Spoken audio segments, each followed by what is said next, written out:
My name is Erik Szeto. I am the founder and board chair of this organization. Well, it started, I first came back to Portland 1980. I started a family practice at Southeast Portland. And after about 1.5 years, I realized there was no culturally and language specific social service and mental health services for Asians, and especially for vulnerable elderly and women at risk. So I started a social concern committee, and we decided that we should establish a health and social service center emphasizing on mental health. I need to mention our late Congresswoman Edith Green. She took me in, and she even taught me how to write proposals. So after about 1.5 years, we secure enough funding.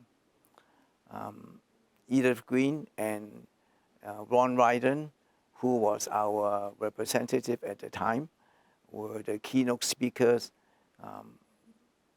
at our grand opening on August 1983. We had a very humble beginning. We only had 600 square feet at the basement of a church, and only enough money to hire one person, the executive director, and her name was Priscilla. We were very happy that this happened because it was a dream came true. The first 10 years or so, it was difficult years because of limited funding, limited resources, and skepticism from communities, and also our own communities, especially pertaining to mental health. So I have been in many positions, from secretary to janitor, to CEO, but I was never an employee. I volunteer my services. Well, we had, as I said, only 600 square feet at the basement of a church. And later we have the confidence of the people. People will start coming, and we need to expand our services. So we had enough money to move to a bigger facility. Obviously, 600 square feet, you couldn't do too much. And then later on, we continue to grow. We add more services like social service, more mental health programs, and eventually, when the time was right in 1915, we started to build this center. It was a dream of ours for many years, and we are happy to have this facility. Because of this facility, we can help more people, and we can also start the Cancer Resource and Support Center, the first in Oregon, and it's a dream of ours for many years also. You see, mental health is a taboo in the Asian culture, filled with ignorance, judgment, and isolation. So with our innovative, integrated approach with this center, we attract them to come, and they might come playing ping pong, learn how to paint, or go to lectures. Then they started to trust us, and they will come out and say, hey, usually it goes like this. Hey, Dr. Szeto, I have a friend, who has this. What do you think I should do? I know it's either him or his spouse or something. So we will tell him, it's okay. You can come to us, and our integrated system is such that we treat the whole person and the family. That's the important part. So then the family, we explain to the family and the patient there is no guilt, there is no shame, and most important of all, the person can be treated and can go back to the society and to the communities. You see, The integrated, innovative approach has shattered the wall of stigma surrounding mental health. We replace ignorance with empathy, judgment with understanding, and isolation with our communities that we can offer.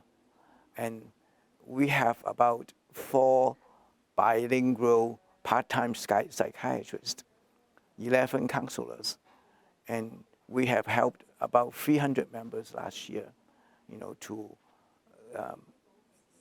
to help them to know what is mental health, the family, and everybody can live a much better life.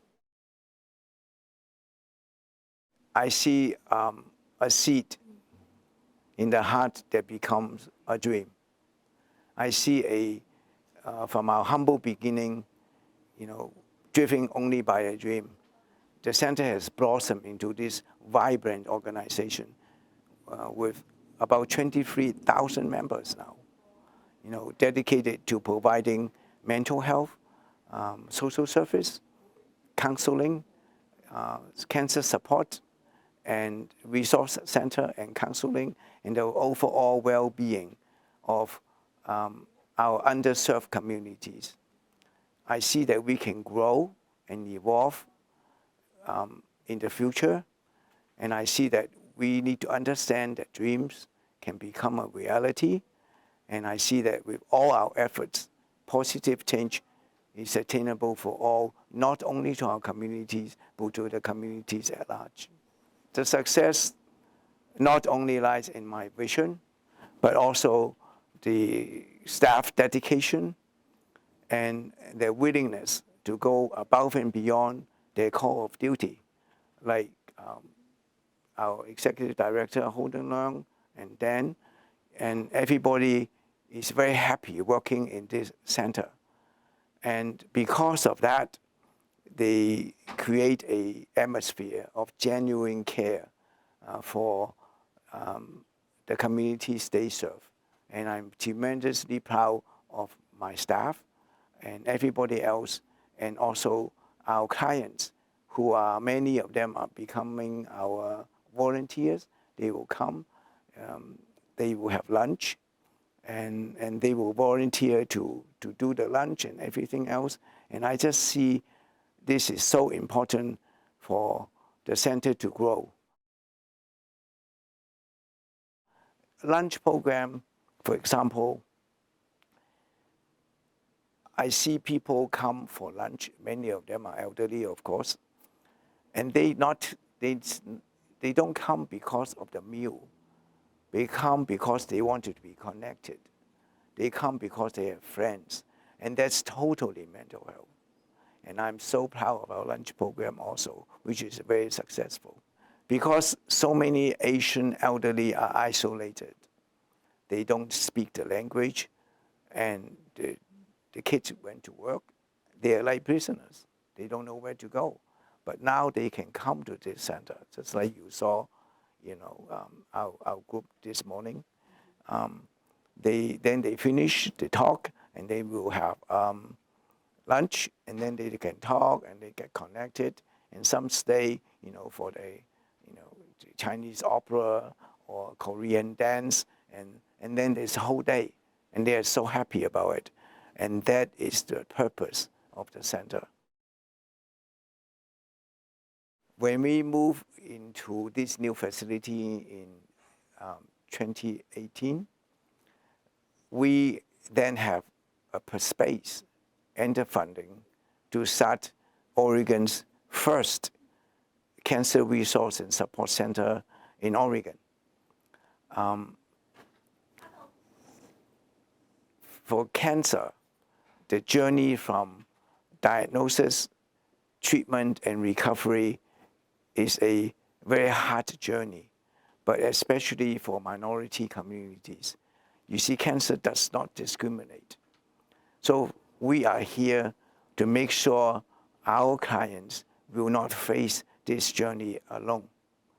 Our volunteers, our counselors, our support groups, many of them are cancer survivors, and we can have sessions in their own language to explain to them what the journey would be. And they will feel so much better because they have somebody to talk to. So our Cancer Resource and Support Center has helped about 300 members last year. Korean, Chinese, Mandarin, Cantonese, and Vietnamese. These are the four main groups in our center.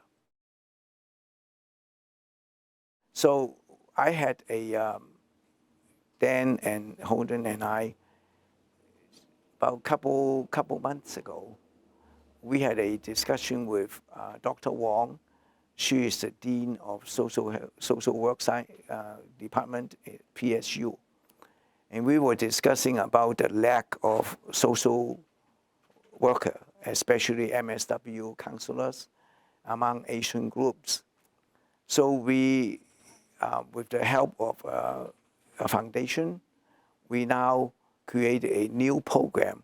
We will give scholarship to people who is qualified so that they can go to PSU part-time, working for us part-time, and continue their study to get an MSW and become a counselor.